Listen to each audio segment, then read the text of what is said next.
যা হায়াত, যা অপচয় করেছেন তো করেছেনই। এখন সারা জীবন যদি মাথাটা ঠুকরে ঠুকরে কাঁদেন, তাও ওই অপচয়কৃত দিনগুলো ফিরে আসবে না। শিক্ষা নিবেন না এখান থেকে? 30 বছর চলে গেছে মানে 30 বছর আল্লাহর নাফরমানি করেছেন, সারা জীবন মাথা ঠুকরে কাঁদলেও ওই 30 বছর ফিরে আসবে না। আসবে যুবক ভাই? অতএব কি করা উচিত? ফিরে আসা উচিত নাকি এভাবেই চলতে থাকবে? লেখা হয়ে গেছে, বাড়বেও না কমবেও না। 2, রিজিক কি কি পাবেন, আপনার রিজিক সব লেখা হয়ে গেছে।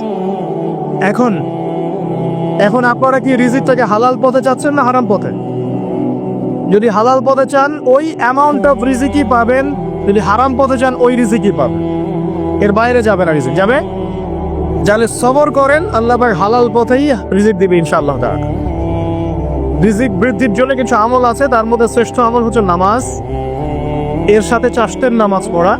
চাষ মানে সালাতুদ দুহা, এর আগে ইশরাকের নামাজ আছে। রিজিক বৃদ্ধির জন্য আত্মীয়তার সম্পর্ক বজায় রাখতে হয়, আত্মীয়তার সম্পর্ক বজায় রাখলে রিজিক প্রশস্ত হবে। বেশি বেশি যে আল্লাহ জিকির করে এবং কোরআন তেলাওয়াত করে তার রিজিক বাড়ে আলহামদুলিল্লাহ, এবং যে আল্লাহর রাস্তায় খরচ করে তার রিজিক বাড়ে যায়। এই রিজিক বাড়ার কিছু পলিসি আছে। সবচেয়ে শ্রেষ্ঠটা হচ্ছে নামাজ, আল্লাহর জিকির তেলাওয়াত, এরপর আমলের মধ্যে আত্মীয়তার সম্পর্ক বজায় রাখা।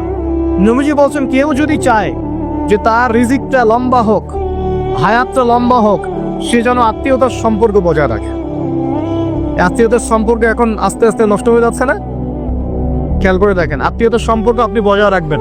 মনে রাখবেন, আমি বারবার একটা কথা বলেছি আপনাদের ওয়াজ মাহফিলে, যে পৃথিবীতে যে কাজই করবেন আল্লাহর সন্তুষ্টির জন্য করবেন। আত্মীয়তার সম্পর্ক বজায় রাখবেন আল্লাহর সন্তুষ্টির জন্য, তাদের কাছে কিছু পাওয়ার আশায় না। যখনই আপনি কারোর কাছে কিছু পাওয়ার আশা করবেন আপনি কষ্ট পাবেন। যখনই কারোর কাছে কিছু পাওয়ার আশা করবেন আপনি কষ্ট পাবেন। কারোর কাছে এত বেশি পাওয়ার আশা করবেন না। কার কাছে পাওয়ার আশা করবেন? আল্লাহর কাছে, যে আমি এই কাজটা করছি, আল্লাহ আমাকে পুরস্কার দিবে ইনশাআল্লাহ। আমি আত্মীয়তার সম্পর্ক বজায় রাখছি কেন? আল্লাহর কাছে রিজিকে বরকতের আশায়, আল্লাহর সন্তুষ্টির জন্য। মনে রাখবেন প্রিয় ভাইয়েরা, আমল কবুল হওয়ার শর্ত মোটামুটি 3টা। কয়টা?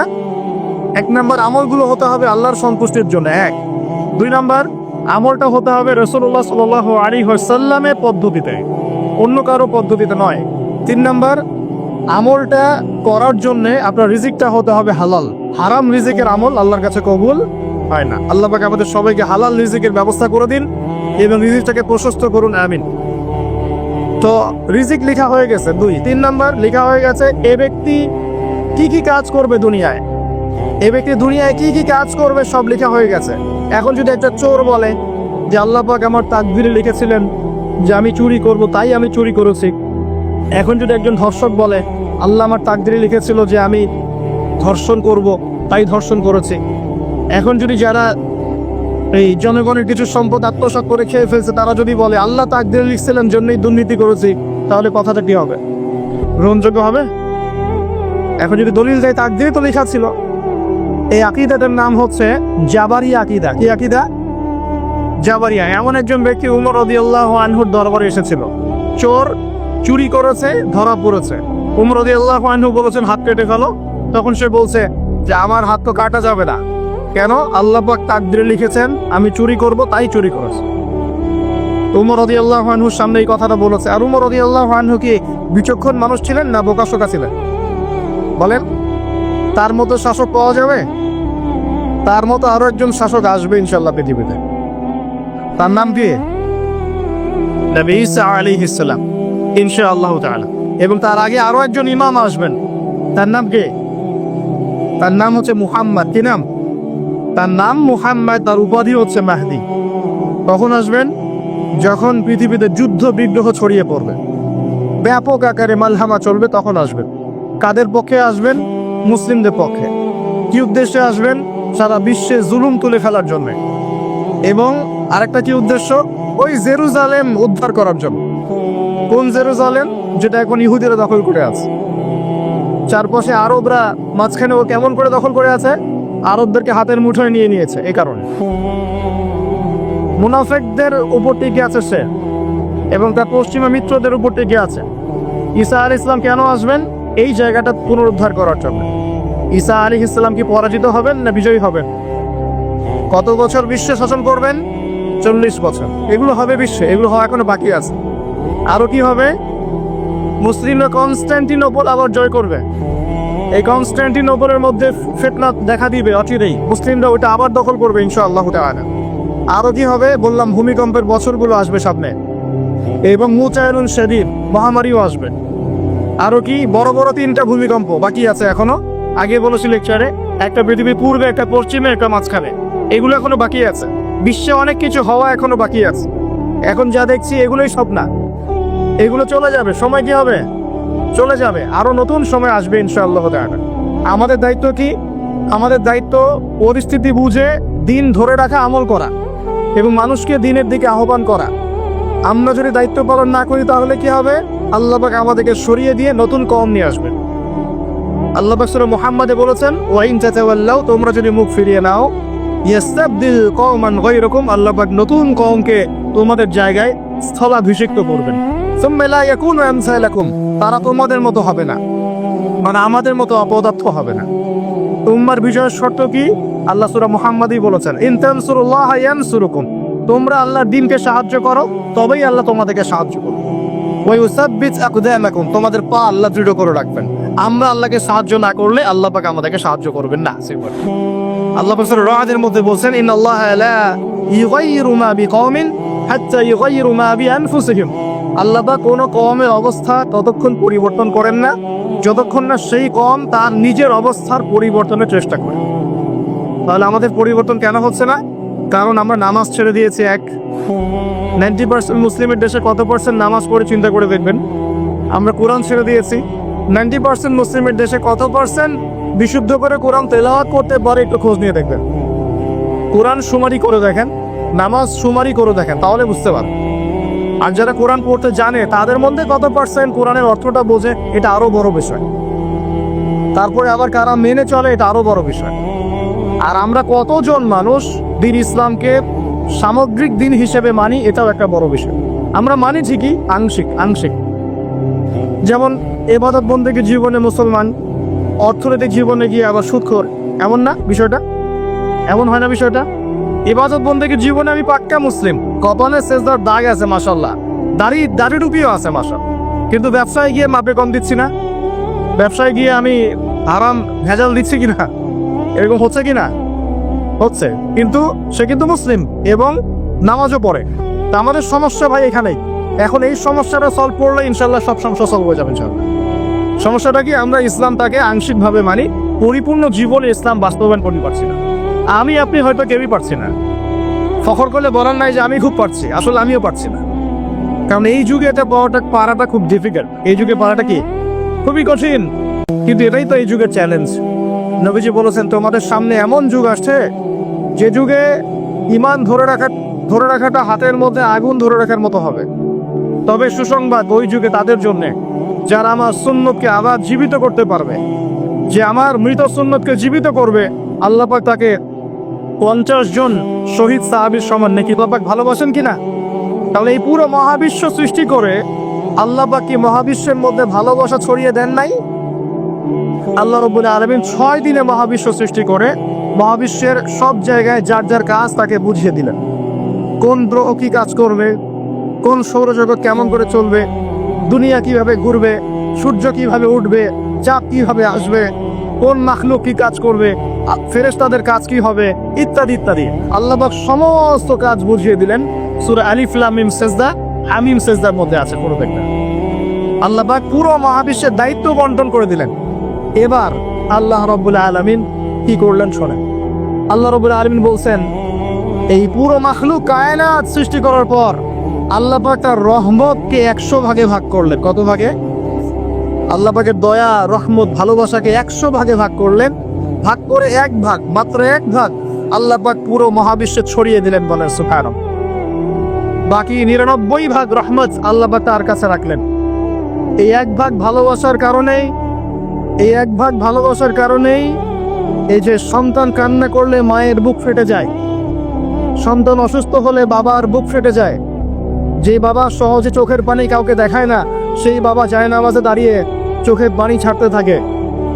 এই এক ভাগ রহমতের কারণে আমরা দেখি যে রাস্তার কুকুর পর্যন্ত তার বাচ্চাকে চাটে, আদর করে, মহব্বত করে। এই এক ভাগ রহমতের কারণে আমরা আমাদের স্ত্রীদেরকে মহব্বত করি, স্ত্রীকে সুখে রাখার জন্য জীবনটা পর্যন্ত বিলিয়ে দেয়। সকাল থেকে রাত পর্যন্ত কোনো কোনো ক্ষেত্রে হারাম পথে যেটাও দ্বিধা করি না, স্ত্রী সন্তান সুখে থাক এই আশায়, তাই না ভাই? এই এক ভাগ রহমতের কারণে গাভী দেখবেন, গাভী তার বাচ্চাকে প্রসবের পর চাটে, ডাটা চেটে পরিষ্কার করে দেয়। এই এক ভাগ রহমতে পুরো কায়নাত টিকে আছে। আর নবী সাল্লাল্লাহু আলাইহি ওয়াসাল্লাম বলছেন বাকি 99% রহমত আল্লাহ পাক তার কাছে রেখেছেন। এই রহমত এবং ভালোবাসা দিয়ে আল্লাহ পাক কিয়ামতের মাঠে মানুষকে মাফ করবে ইনশাআল্লাহ। তার মানে বলে আল্লাহু আকবার, তার মানে আমরা আশা করতে পারি ইনশাআল্লাহ তাআলা আমরা আল্লাহর জান্নাত পাবো ইনশাআল্লাহ। হবে কি না? শুধু একটা কাজ যদি উম্মত করতে পারে জান্নাত পাবে। বলে দেব কোনটা? অনেক কাজই আছে কিন্তু স্পেশাল একটা কাজ, একটা।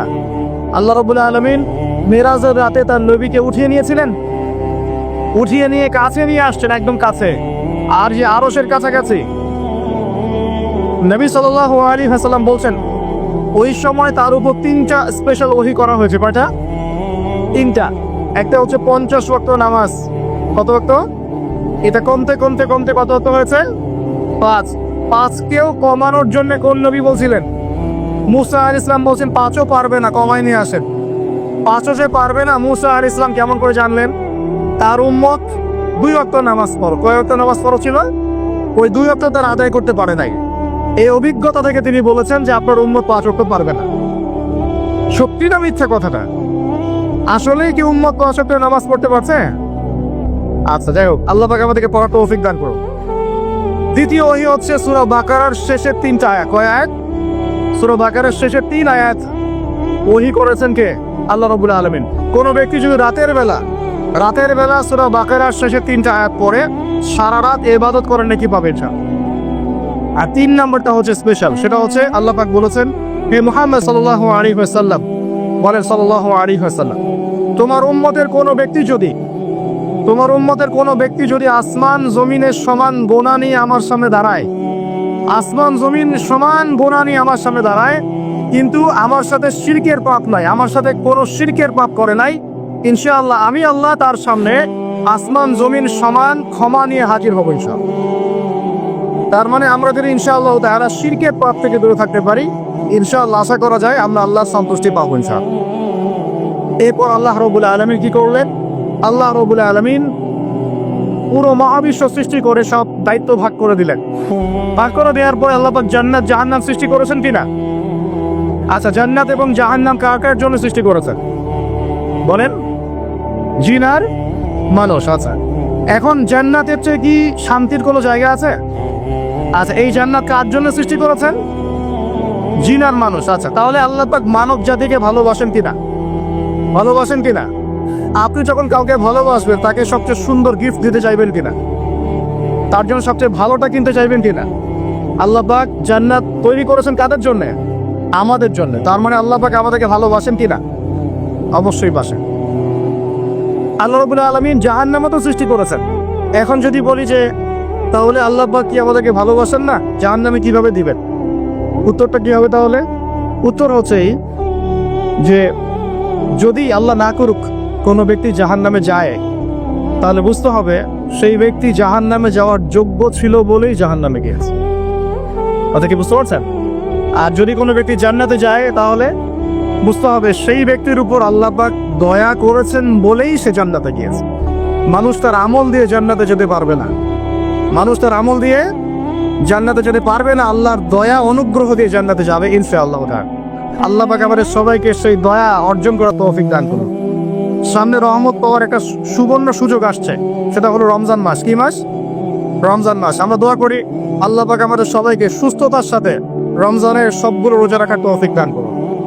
নবীজি বলেছেন এই মাসে যে ইবাদত করে তার গুনাহ মাফ করতে পারলো না তার জন্য ধ্বংস। বলেন আউযুবিল্লাহ। আমরা তো রমজান আসার আগে দুনিয়াবি প্ল্যান করছি, রমজানে কিভাবে ব্যবসায় উন্নতি করব, রমজানে কিভাবে বেশি লাভ করব। হ্যাঁ, তো রমজান মাস হচ্ছে ইবাদতের মৌসুম।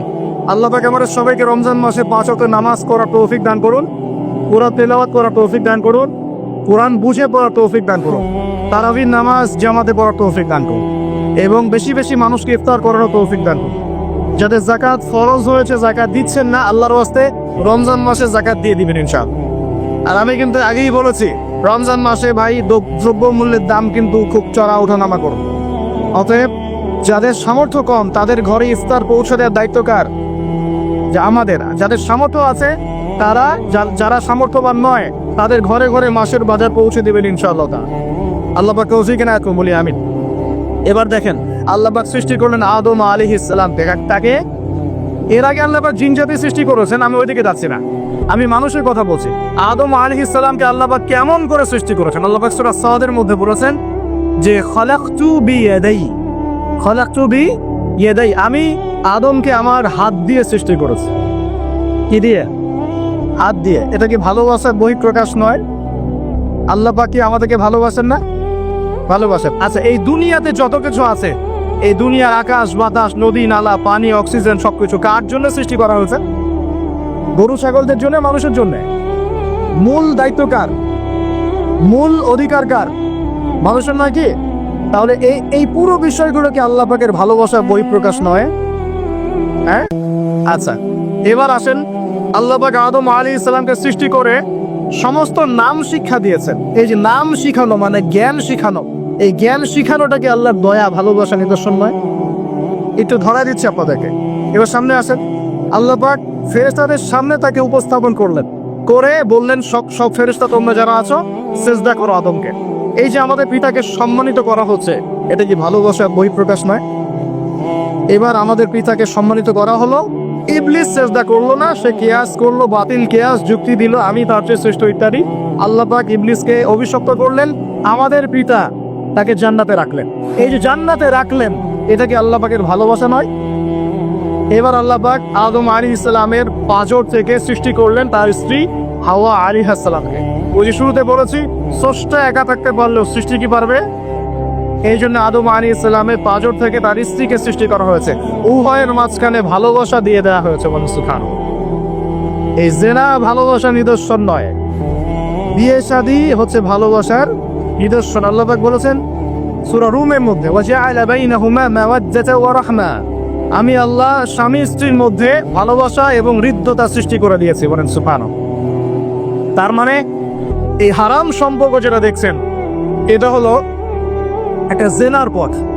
আর যখন আমরা হালাল ভাবে বিয়ে শাদী করবেন, আপনারা করবেন, তখন দেখবেন আল্লাহ পাকের পক্ষ থেকে ভালোবাসা সৃষ্টি হয়ে যাবে ইনশাআল্লাহ। অতএব ওয়াদা করতে পারি তো আল্লাহর কাছে যে নিজের চরিত্রকে পবিত্র রাখবো ইনশাআল্লাহ, হারাম কোনো সম্পর্কে যাবো না ইনশাআল্লাহ, কোনো সহি প্রেমেও যাবো না ইনশাআল্লাহ। এটা সহি প্রেম আবার কি জিনিস? দিনী ভাই দিনী বোনের মধ্যে এখন প্রেম চলে, এগুলো হয় না মাঝে মাঝে? এগুলোও বন্ধ, এগুলো বন্ধ করতে হবে। হালাল উপার্জনের সোর্স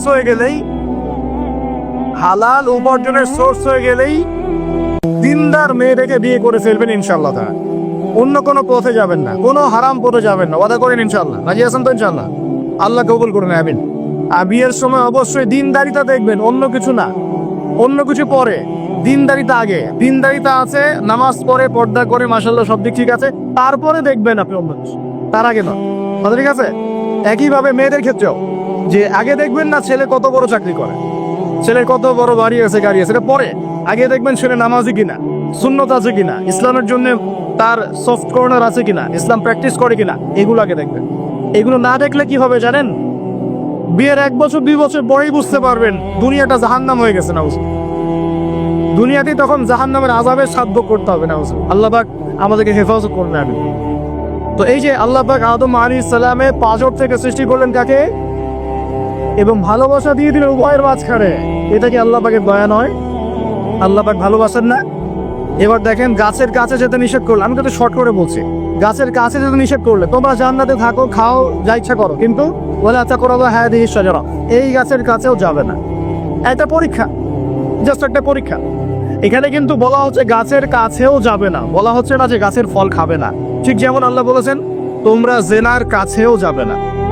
আল্লাহ পাক কিন্তু বলেন নাই জেনা করবে না, আল্লাহ পাক বলেছেন তোমরা জেনার কাছেও যাবে না। তো এখান থেকে আমরা এই হুকুমটার কঠোরতা বুঝতে পারি। তো প্রিয় ভাইরা, এখানে আমাদের পিতামাতা শয়তানের প্রলোভনে পড়ে গেলেন। কেন পড়লেন? শয়তান ওয়াসওয়াসা দিল যে আমি কি তোমাদেরকে এমন গাছের কথা বলে দিব যে গাছের কাছে গেলে বা যার ফল খেলে তোমরা চিরস্থায়ী জীবন পাবে এবং তোমরা ফেরেশতা হয়ে যাবে, এরকম কথা বল, এবং তোমরা কোনোদিন মরবে না। হাল আদুল্লুকা আলা শাজারাতিল খুলদি ওয়া মুলকিন লা ইয়াবলা, এই দুটো ওয়াসওয়াসা, চিরস্থায়িত্বের ওয়াসওয়াসা এবং অমরত্বের ওয়াসওয়াসা দিয়ে আমাদের পিতামাতাকে নিয়ে গেল। এখন আমাদের পিতামাতা কি ফল খেয়েছিলেন কি খান নাই?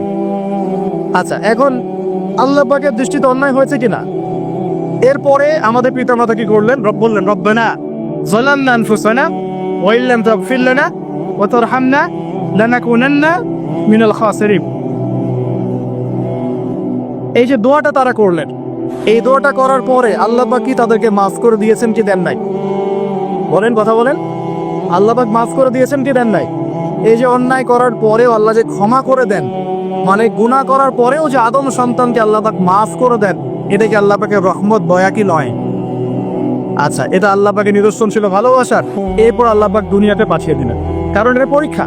দুনিয়াটা পরীক্ষার জায়গা, পরীক্ষা দিচ্ছি আমরা এখানে।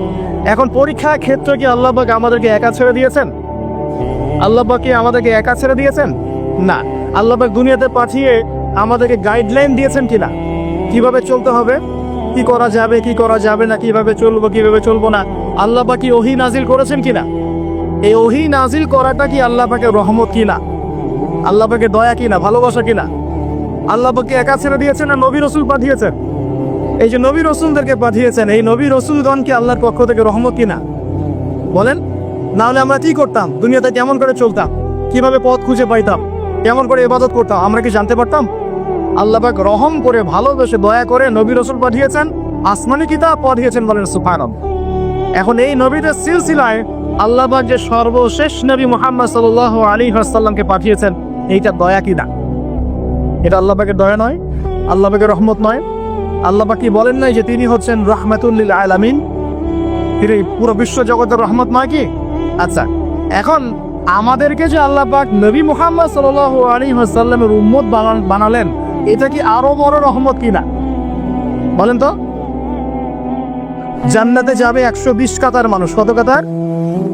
120 কাতার মানুষ ইন টোটাল জান্নাতে যাবে। তার মধ্যে উম্মতে মুহাম্মাদের কত কাতার জানেন? 80 কাতার। কত কাতার? বলেন সুবহানাল্লাহ।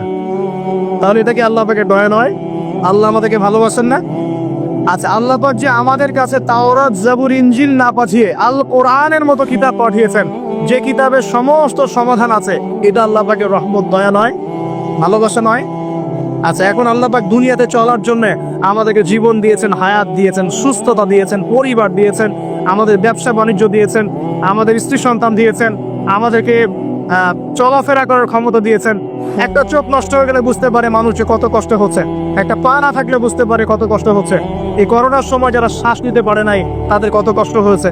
সুস্থ আছি, সুন্দর আছি, পরিবার আছে, আল্লাহ রিজিক দিচ্ছেন, 3 বেলা খাওয়াচ্ছেন, কাপড় দিচ্ছেন, শিক্ষার ব্যবস্থা করছেন, ইবাদত করার সুযোগ দিচ্ছেন, গুনাহ করলেও আবার মাফ করে দিচ্ছেন। এই সব কিছুকে আল্লাহ পাকের ভালোবাসা নয়? এই ভালোবাসাগুলো কি নিঃস্বার্থ ভালোবাসা না স্বার্থ ভিত্তিক ভালোবাসা? এই আল্লাহ পাকের কোনো স্বার্থ আছে? আল্লাহ পাক আমাদের কাছে কিছু চান? রিজিক চান, টাকা পয়সা চান? আল্লাহ পাকের যদি ইবাদত করে আমরা ছেড়ে দেই, আল্লাহর কোনো ক্ষতি হবে? আমরা ইবাদত করে ভাসিয়ে ফেললাম, আল্লাহর কোনো লাভ আছে? আল্লাহ পাকের শক্তি কি আরো বেড়ে যাবে না কমবে, নাকি যেমন আছে তেমনই থাকবে? আল্লাহ রাব্বুল আলামিনের শান শওকত কি আরো বেড়ে যাবে, নাকি আল্লাহ পাকের শান শওকত কমে যাবে? আল্লাহ রাব্বুল আলামিন যেমন, আল্লাহ পাক তেমনই থাকবেন, তাই নয় কি?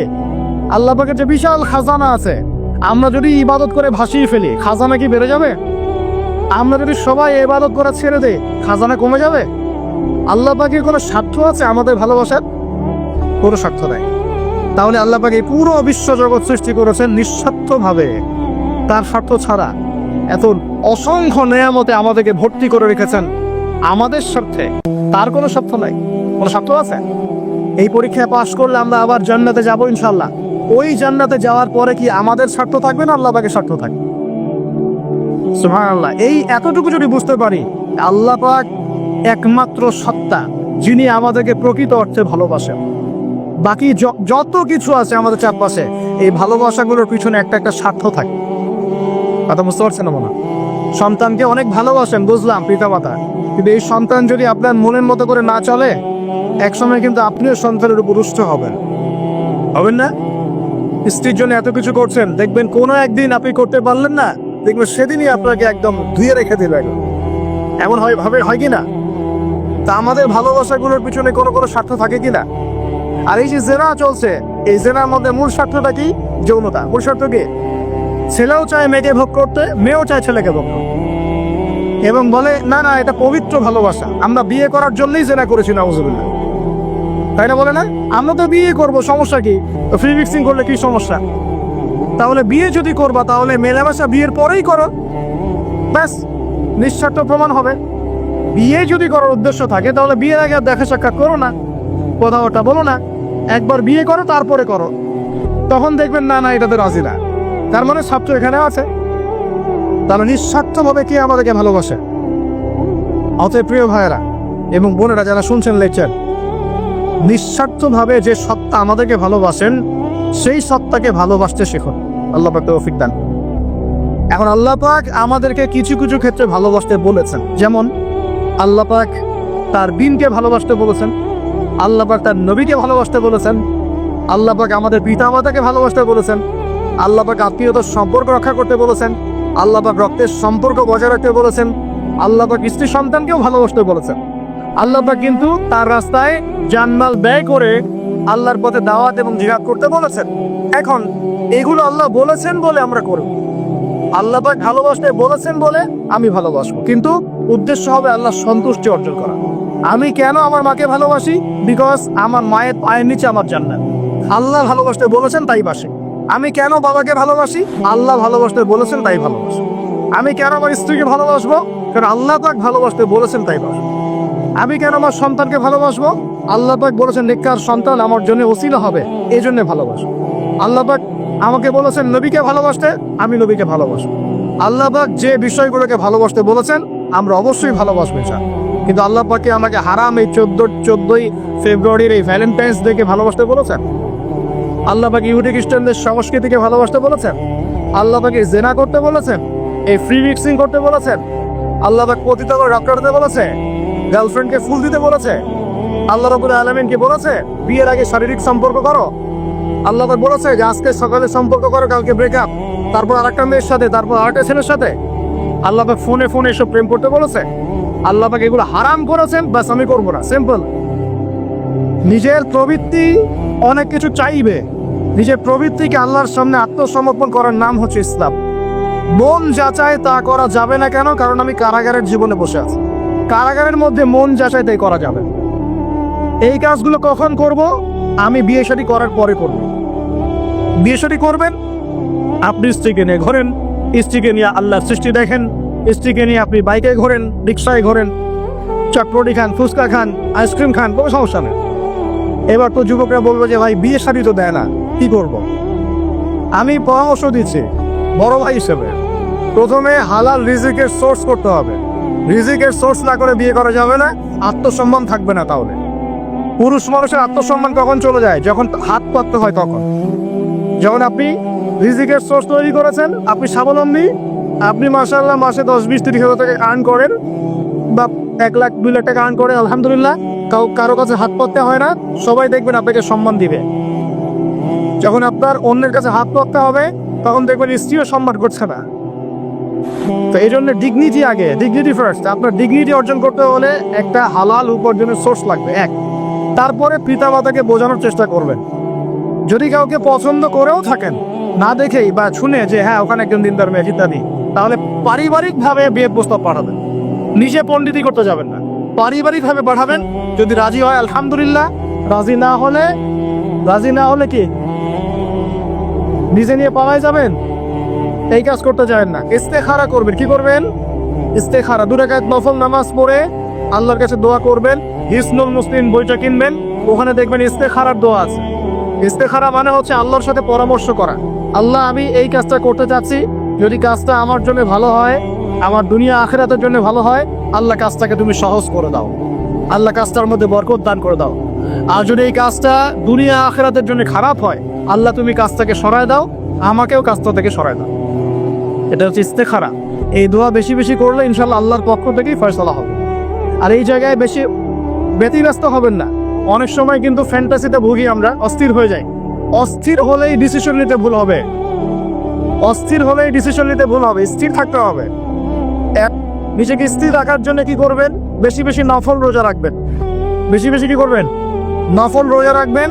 আর ভালো কাজে ব্যস্ত রাখবেন নিজেকে। ভালো কাজে কি করবেন? ব্যস্ত রাখবেন। একা একা থাকলে আর এই যে খারাপ সার্কেলের মধ্যে থাকলেই মাথার মধ্যে শয়তান ভর করবে, তখন দেখবেন অস্থির হয়ে গেছেন আপনি। স্থির হওয়ার চেষ্টা করেন, ভালো কাজে ব্যস্ত রাখেন, হালাল পথ অবলম্বন করে হারাম থেকে বেঁচে থাকেন। এখন যে জায়গায় আসছিলাম এখান থেকে আস্তে আস্তে শেষের দিকে যাবো। দেখুন আল্লাহ পাক যে বিষয়গুলোকে ভালোবাসতে বলেছেন আমি ভালোবাসি, এই ভালোবাসা জায়েজ, হালাল। এই ভালোবাসার উদ্দেশ্য আল্লাহ সন্তুষ্টি অর্জন করা। এই ভালোবাসার উদ্দেশ্য এই নয় যে আমি যাকে ভালোবাসি তার কাছে আমি কিছু প্রত্যাশা করছি। না, আমি কিছু প্রত্যাশা করছি না, আমি প্রত্যাশা করছি আল্লাহর সন্তুষ্টি। তখন দেখবেন সে আপনাকে কষ্ট দিলেও আপনি সবর করতে পারবেন। কেন সবর করতে পারবেন? কারণ আপনি তো আল্লাহর সন্তুষ্টির জন্য তাকে ভালোবাসছেন, আপনার তো কোনো স্বার্থ নাই। এখন আপনি দেখবেন রিল্যাক্স থাকতে পারবেন, সম্পর্ক টিকেও থাকবে এবং আপনি ক্ষমা করতে পারবেন মানুষকে। যখন নিজের চাওয়াটাকে আপনি ইনফোর্স করতে চাইবেন তখন কিন্তু আপনি এই সম্পর্ক নষ্ট করে ফেলতে পারেন, কারণ আপনি হক পাচ্ছেন না। সামনে আসেন।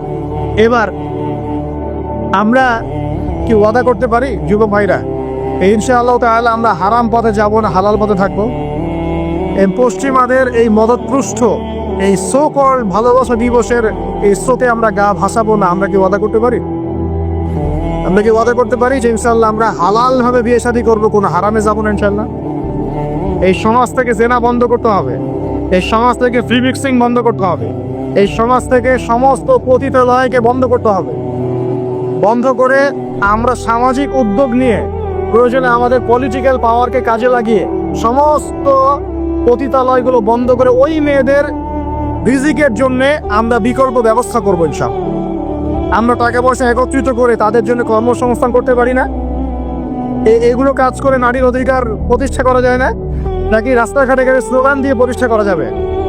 সমস্ত যে নোংরা জায়গাগুলো আছে এগুলো বন্ধ করে ওই মেয়েরা কিন্তু কারো মা, ওরা দেখবেন কারো বোন, কারো স্ত্রী বা কারো সহধর্মিনী কিছু একটা হবেন।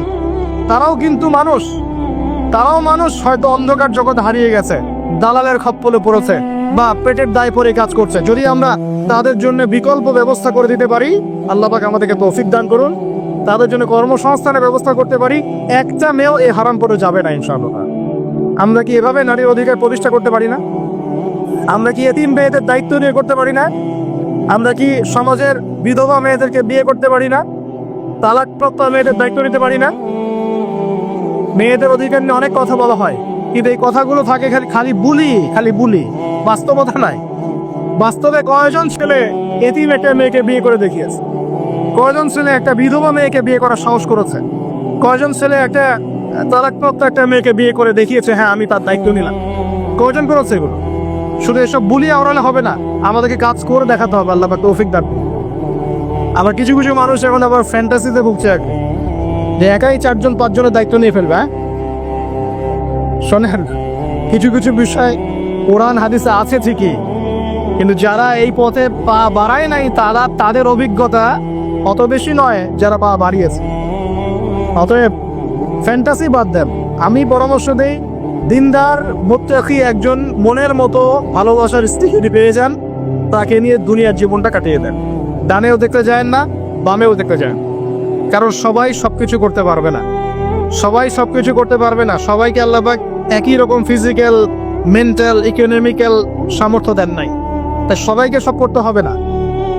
আর এগুলো ক্ষেত্র বিশেষে, সবার জন্য আমভাবে নয়। আল্লাহ পাক আমাদেরকে বোঝার তৌফিক দান করুন। এবার দেখুন, শেষ করার আগে আমি এদিকে কয়েকটা পয়েন্টস বলে শেষ করছি। এখন আমরা বুঝতে পারলাম যে আল্লাহ পাক পুরো সৃষ্টি জগৎকে ভালোবাসেন। আল্লাহ পাক আমাকে ভালোবাসেন, আপনাকে ভালোবাসেন বলেই আজকে আপনি এখানে বসে আছেন। আল্লাহ পাক আপনাকে ভালোবাসেন বলেই লক্ষ লক্ষ কোটি কোটি মানুষ এখন জেনা করছে। আজকের দিনে আপনি ওয়াজ মাহফিলে বসে আছেন। আল্লাহ পাক আপনাকে ভালোবাসেন বলেই আপনি আল্লাহকে সেজদা দেওয়ার তৌফিক পেয়েছেন। আপনি লা ইলাহা ইল্লাল্লাহ কালিমা শিখেছেন। আপনি এই যে কোরআন পড়তে শিখেছেন, কোরআন পড়ছেন, হাদিস পড়ছেন, নবীর দ্বীনের প্রতি মহব্বত আছে, আল্লাহ আপনাকে ভালোবাসেন বলেই হচ্ছে। কখন বুঝবেন আল্লাহ আপনাকে ভালোবাসে? যখন আল্লাহ পাকের অনুমোদিত কাজগুলো আপনার ভালো লাগবে। নামাজ পড়তে ভালো লাগছে, রোজা রাখতে ভালো লাগছে, কোরআন তেলাওয়াত করতে ভালো লাগছে, আল্লাহর জিকির করতে ভালো লাগছে, আলেম ওলামার সাথে থাকতে ভালো লাগছে, ঠিক আছে? আল্লাহর হালাল কাজগুলো যখন ভালো লাগবে বেশি বেশি, বুঝবেন আল্লাহ আপনাকে নির্ঘাত মহব্বত করেন। আর যখন আল্লাহ পাকের নিষেধগুলো, হারাম, মদ আমার ভালো লাগে না, জেনা ভালো লাগে না, আমার খারাপ জিনিস দেখতে ভালো লাগে না, খারাপ শুনতে ভালো লাগে না, বুঝবেন আল্লাহ আপনাকে ভালোবাসেন। আর যখন দেখবেন খারাপের পিছনে আপনার ঝোঁক বেশি, দুর্নীতি করতে ভালো লাগে, সুদ খাইতে ভালো লাগে, ঘুষ খাইতে ভালো লাগে, কাউকে ঠকাইলে মনে আমি স্মার্ট হয়ে গেল, হ্যাঁ, মানুষের টাকা আত্মসাৎ করতে ভালো লাগে, নামাজ না পড়ে ঘুম দিতে ভালো লাগে, ঠিক আছে, রমজান মাসে বিড়ি টানতে ভালো লাগে, ঠিক আছে, মেয়ের সাথে যে টাঙ্কি মারতে ভালো লাগে, তখন বুঝবেন যে আল্লাহ আপনাকে এখনো ভালোবাসেন, বা আপনি আল্লাহর ভালোবাসা পাওয়ার যোগ্যতা হারিয়ে ফেলেছেন। আল্লাহ পাক আমাদেরকে বোঝার তৌফিক দান করুন।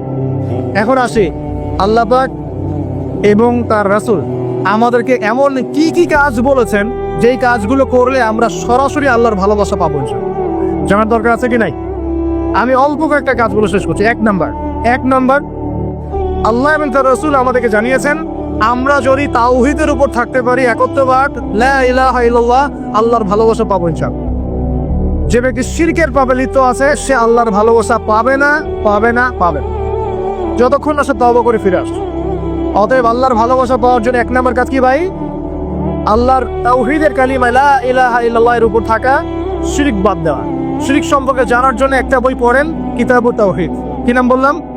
কিতাবুত তাওহীদ। একটাই পড়েন, দেখবেন ইনশাআল্লাহ শিরক কাকে বলে, কত প্রকার, কি কি, কোন কোন কাজ করলে শিরক হয়, সব জানতে পারবেন ইনশাআল্লাহ। এই বইটা একটু কঠিন, এই বইটার ব্যাখ্যা বের হয়েছে, ব্যাখ্যা যুক্ত বই কিনবেন এবং যেগুলো বুঝবেন না ওলামায়ে কেরামকে জিজ্ঞাসা করবেন, কারণ সবগুলো কিন্তু বুঝতে পারবেন।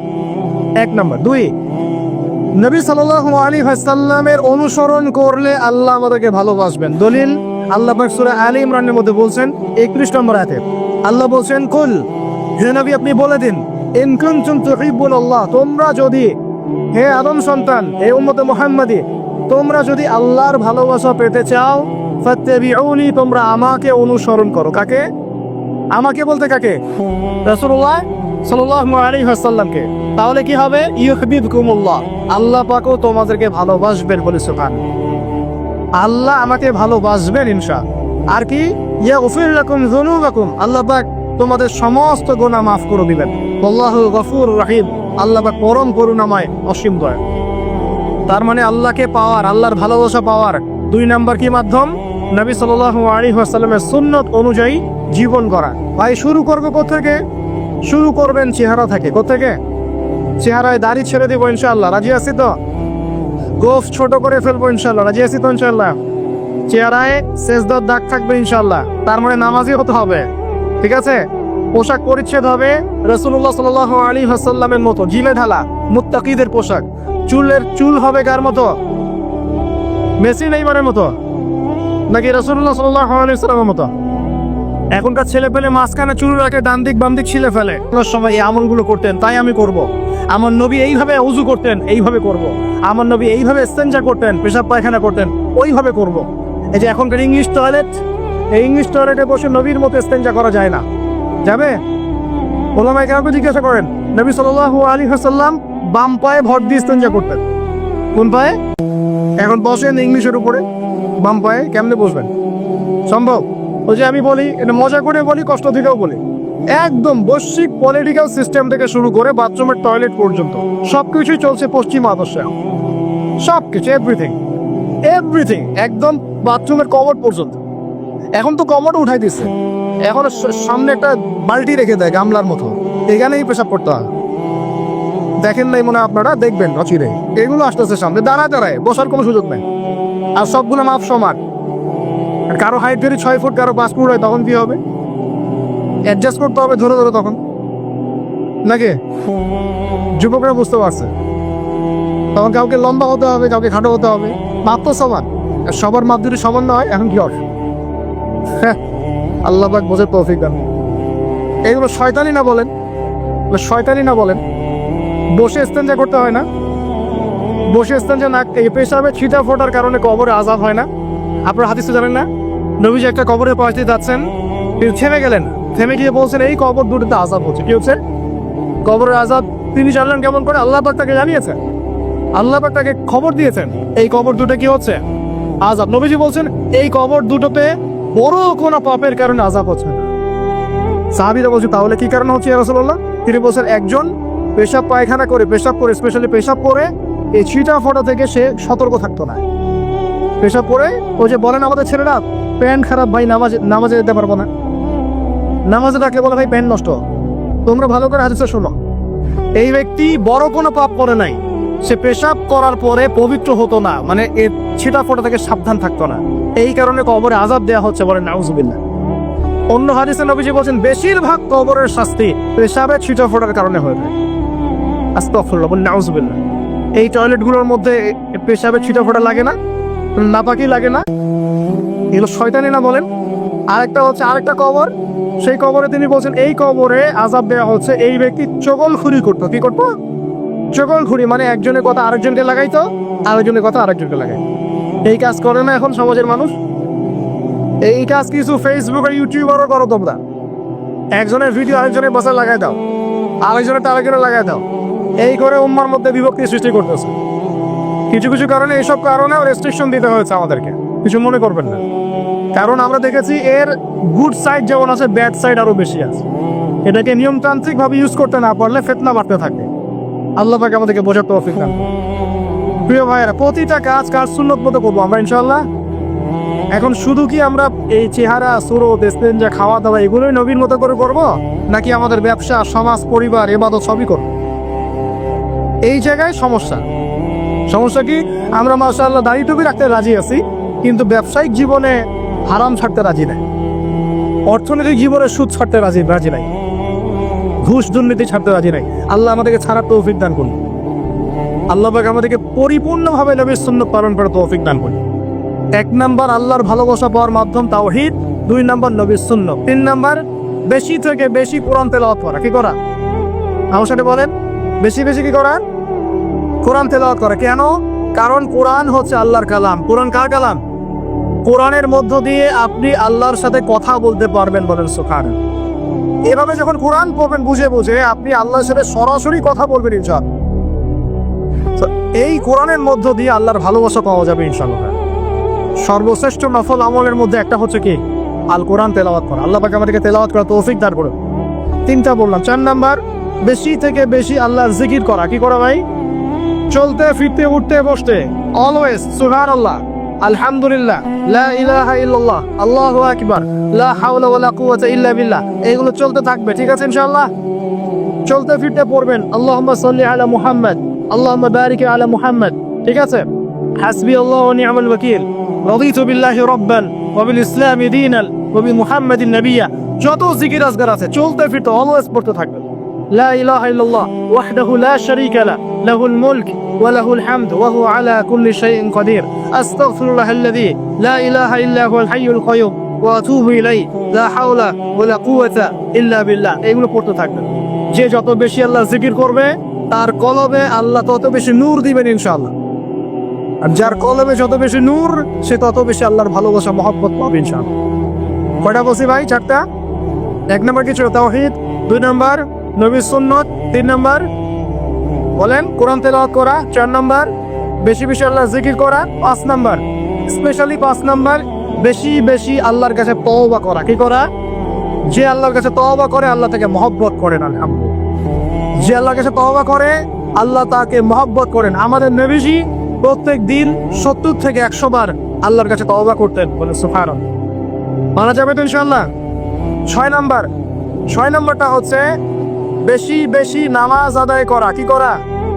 আল্লাহকে পাওয়ার জন্য শ্রেষ্ঠ মাধ্যম হচ্ছে সেজদা করা। কি করা? আর সেজদা করা হয় সবচেয়ে শ্রেষ্ঠ ভাবে নামাজের মধ্য দিয়ে। কিসের মধ্য দিয়ে? ওয়াদা করতে পারি তো ইনশাআল্লাহ 5 ওয়াক্ত নামাজ পড়বো রেগুলার। কোন রকম যদি বাধ্যবাধকতা না থাকে, ওজন না থাকে, তাহলে মসজিদে গিয়ে পড়বো ইনশাআল্লাহ। পাবো তো ইনশাআল্লাহ? রমজান মাসে নামাজ শক্ত করে ধরবো ইনশাআল্লাহ। ঈদের পর ছেড়ে দিব ইনশাআল্লাহ। ঈদের পর ছেড়ে দিব কি? ঈদের পরেও ধরে রাখতে হবে ইনশাআল্লাহ তাআলা। আমাদের সমাজে মাশাআল্লাহ রমজান মাসে সবাই পাক্কা মুসল্লি হয়ে যায়। তাই না? কারণ শিকল দিয়ে বাধা থাকে শয়তান, শয়তানও মুক্ত হয়। ঈদের দিন ঢাকঢোল ধুমধারাকে গান বাজা শুরু হয়, তাই না? আল্লাহর ওয়াস্তে রমজানের শিক্ষাগুলো ধরে রাখবো ইনশাআল্লাহ তাআলা। আমরা সবাই 5 ওয়াক্ত নামাজ আদায় করবো ইনশাআল্লাহ রমজান মাসে। আর দৈনিক কমপক্ষে 12 রাকাত নফল নামাজ পড়বেন, সুন্নত বা নফল 12 রাকাত কমপক্ষে। কিরকম 12 রাকাত? ফজরের নামাজের আগে 2, জোহরের আগে 4, পরে 2, ঠিক আছে? 6 দিয়ে 8 হলো। মাগরিবের পরে 2, এশার পরে 2। এই 12 রাকাত নামাজ যে দিনের বেলা পড়ে, মানে একদিন 24 ঘন্টায় পড়ে, আল্লাহ পাক তার জন্য জান্নাতে একটা করে ঘর নির্মাণ করেন। এই হাদিস জানতেন? দৈনিক 12 রাকাত সুন্নত বা নফল পড়লে আল্লাহর কাছে একটা করে জান্নাতে ঘর পাওয়া যাবে। আর জান্নাত উর্বর জায়গা। আপনি যদি চান আপনার জায়গায় বেশি বেশি গাছ লাগাতে, খালি পড়বেন সুবহানাল্লাহিল আযীম ওয়া বিহামদিহি, সুবহানাল্লাহিল আযীম ওয়া বিহামদিহি। একটা একটা করে খেজুর গাছ জন্মাবে ইনশাআল্লাহ তাআলা। বলবেন সুবহানাল্লাহি ওয়া বিহামদিহি সুবহানাল্লাহিল আযীম, আর বলবেন সুবহানাল্লাহিল আযীমি ওয়া বিহামদিহি। জান্নাতে গাছ রোপণ হবে ইনশাআল্লাহ তাআলা। এটা গেল 6 নাম্বার, নামাজ বেশি বেশি পড়া। 7 নাম্বার, জি বুঝুন। 7 নম্বরটা হচ্ছে, আমি আর 4টা বলে শেষ করছি। 7 নম্বরটা হচ্ছে যে সৃষ্টির সেবা করা। কি করা ভাই? একটা হাদিস আছে যে ইরহামু মান ফিল আরদ ইয়ারহামুকুম মান ফিস সামা। তোমরা জমিনবাসীর প্রতি রহম করো, আসমানবাসী তোমাদের উপর রহম করবে ইনশাআল্লাহ। আল্লাহর ভালোবাসা পাওয়ার অন্যতম মাধ্যম হচ্ছে জমিনবাসীর প্রতি রহম করেন। মুসলিম অমুসলিম সবাই মানুষ কি না? যারা আমাদের সাথে যুদ্ধে লিপ্ত নাই তারা তো আমাদের ভাই নাকি? যারা যুদ্ধে লিপ্ত আছে এরা শত্রু হতে পারে, যারা যুদ্ধে লিপ্ত নাই তারা তো আমাদের ভাই নাকি? তাদের বিপদ আপদে পাশে দাঁড়াবো না? একটা প্রাণীর অধিকার যদি আপনি রক্ষা করেন, একটা বিড়ালকে পানি না দেওয়ার অপরাধে এক মহিলা জাহান্নামে গিয়েছে, আর একটা কুকুরকে পানি পান করানোর সওয়াবের এই কাজের বিনিময়ে এক মহিলা জান্নাতে গিয়েছে। সুবহানাল্লাহ। তো পশু পাখির অধিকার যেখানে ইসলাম কথা বলেছে, এখানে পুরো মাখলুকের প্রতি আমাদের রহম দিল থাকতে হবে। আমাদের সবাইকে দয়া ভালোবাসা দেখাতে হবে ইনশাআল্লাহ। আল্লাহ পাক আমাদেরকে ভালোবাসবেন ইনশাআল্লাহ। 8 নাম্বারটা কি? এটা বেশি ইম্পর্টেন্ট শোনেন। 8 নাম্বারটা হচ্ছে আল্লাহর জন্য কাউকে ভালোবাসা, আল্লাহর জন্য ঘৃণা করা। একটা এই হাদিসগুলো পড়তে পড়তে আমি আসলাম গাড়িতে। আল্লাহ পাক বলেছেন, শোনেন, আল্লাহ পাক বলেছেন কিয়ামতের মাঠে আল্লাহ পাক বলবেন, নিজেই বলবেন যে আইনা মুতাহাবুনা লিজালালি, আমার ইজ্জতের জন্য যারা পরস্পরকে ভালোবাসতো এরা কোথায়? আল্লাহ পাক ঘোষণা করবে কোথায় তারা? যারা আমার জন্য পরস্পরকে ভালোবাসতো। আল্লাহ বলবেন আলিয়াউমা, আজকে আজিল্লুহুম, আমি ওদেরকে ছায়া দিব, ফি জিল্লি, আমার আরশের ছায়ায়। বলেন সুবহানাল্লাহ। ইয়াউমা লা জিল্লা ইল্লা জিল্লি, যেদিন আমার এই আরশের ছায়া ছাড়া অন্য কোনো ছায়া থাকবে না। মানে কিয়ামতের মাঠে আল্লাহর আরশের ছায়া ছায়া পাবে কারা? যারা পরস্পরকে আল্লাহর জন্য ভালোবাসত। এই যে আমরা এখানে আছি, আমরা কি একে অপরকে আল্লাহর জন্য ভালোবাসি না? আমি কি আপনাদেরকে চিনি? আপনারা কি আমাকে চিনেন? এই যে আপনারা আলেম ওলামাদেরকে ভালোবাসেন, ইসলামকে ভালোবাসেন, কিসের জন্য বাসেন? আল্লাহর জন্য। এই আল্লাহর জন্য যারা পরস্পরকে মহব্বত করে, আল্লাহ পাক তাদেরকে আরশের ছায়ায় ছায়া দিবেন ইনশাআল্লাহ। আরো একটা নেকি আছে, বলবো? শোনেন, আরেকটা হাদিসে আসছে কিয়ামতের মাঠে স্পেশাল কিছু মিম্বর থাকবে। মিম্বর চিনেন? যেখানে দাঁড়ায় ইমাম সাহেব খুতবা দেয়, এরকম মিম্বর থাকবে। এই মিম্বর গুলো হবে নূরের মিম্বর। নূর মানে কি? আলো, আলো, আলো, নূরের মিম্বর থাকবে। কিয়ামতের মাঠে কি আলো থাকবে?